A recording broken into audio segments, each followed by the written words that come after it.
let me explain why. I can sort of justify this to you.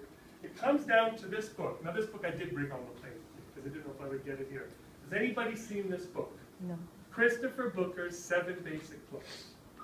It's a fantastic book. He's an English academic, and this is his argument. His argument is that there are actually only 7 stories. And every story we have is a variation on that story. Okay? These are his 7 stories.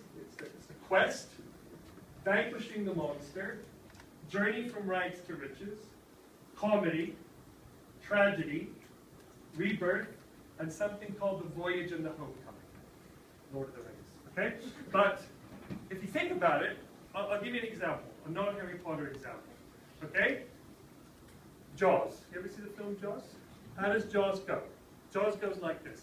Quiet seaside resort. Everybody's doing really well. All of a sudden, this monster shark comes, wreaks absolute havoc.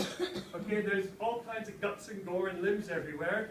People don't know what to do. The local sheriff decides he's got to stand up to the shark, so he gets his boat, and he gets his team, and he goes out there, and there's all kinds of guts and gore and limbs going everywhere, and he beats the shark, and it goes quiet again.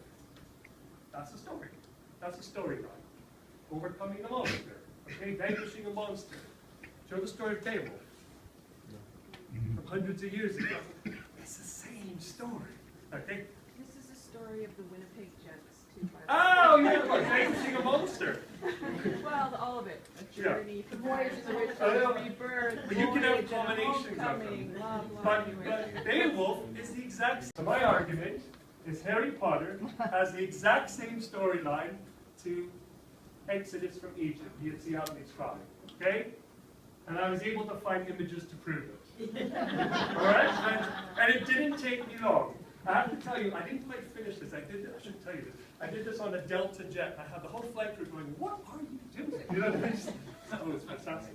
By the end, they were like, did you know that Harry Potter? Okay, so let's start exploring this together. Let me see if I can.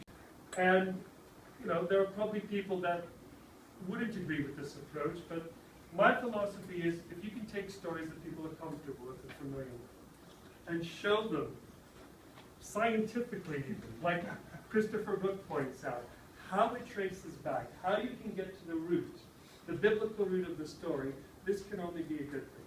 This can only be a good thing as long as we do it carefully, responsibly, keep them separate, but also enable them, you know, to think about it, to actually get into a character.